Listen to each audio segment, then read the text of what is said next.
Now, for my second point, reading also influence socio-cultural and spiritual development. Why do I say that? There are times when people seem to be disconnected with one another in the way they view things or and react to situations. And often there seems to be a lack of discernment in the things that they do, but and everything is in a rush, and we're all our nerves are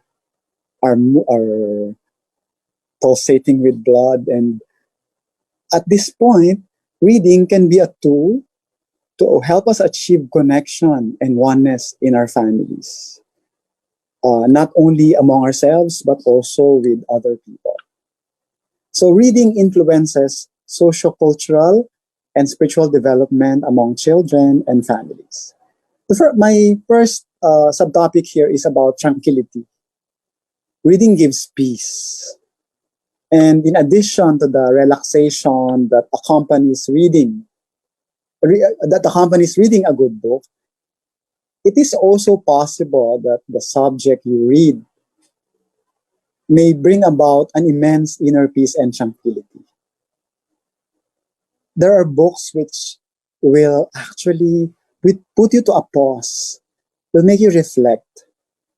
Uh, Many people say that reading spiritual texts, or actually scientists would say that reading spiritual texts can lower blood pressure and bring about an immense sense of calm, while reading self-help books has been shown to help people suffering from certain mental disorders or mood disorders and mild mental illnesses.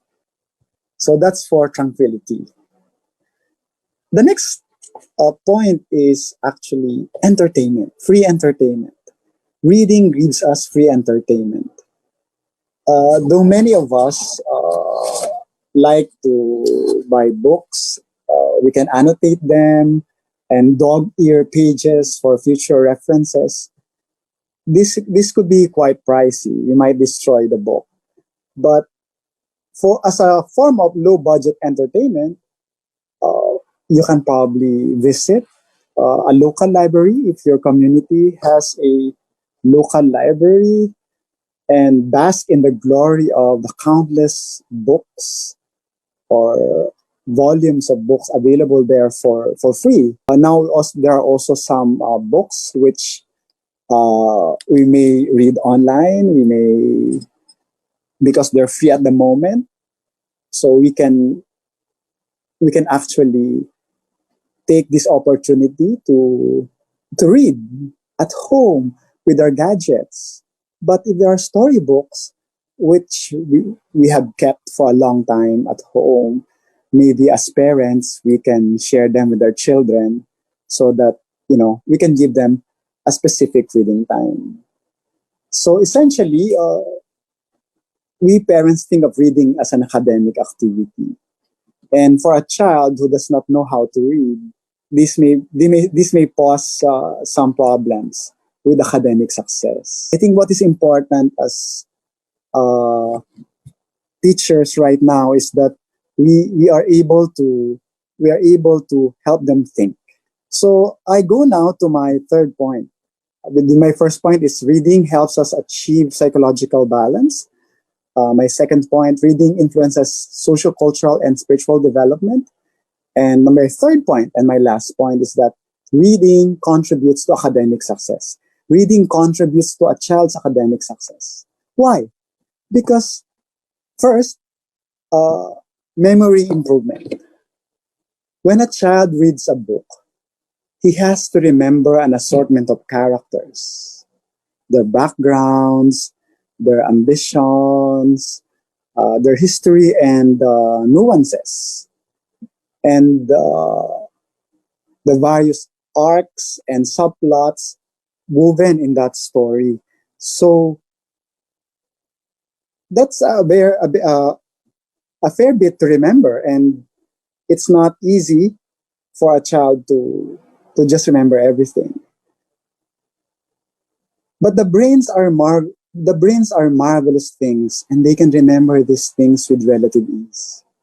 When children read, they easily remember to the detail, and they're capable of retelling to us the story they have read. Amazingly, every new memory you create forges new synapses in the brain and strengthens existing ones, which assist in short-term memory recall as well as stabilizing moods. That's cool.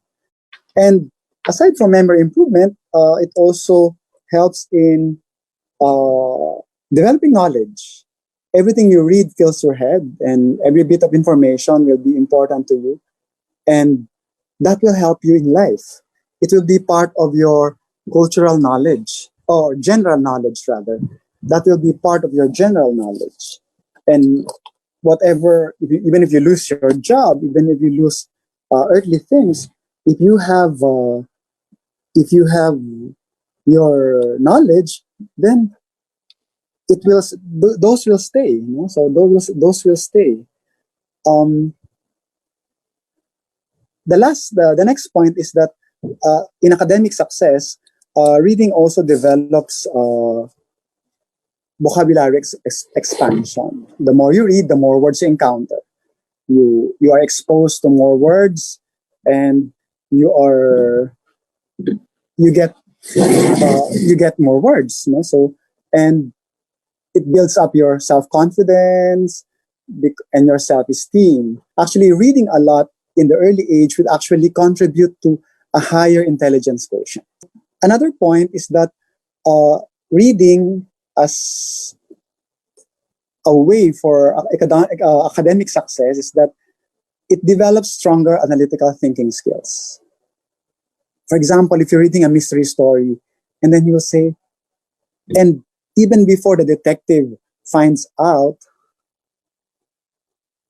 uh, even if the detective uh, finds out, then you already found out who the assassin is, or yeah. And there will be a stronger bond. For example, with your children, if you ask them questions about what they're reading.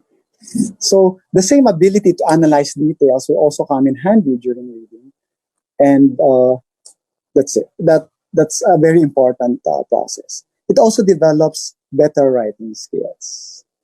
Those are my 3 points. So finding psychological balance, influencing sociocultural and spiritual development, and reading as a tool for academic success.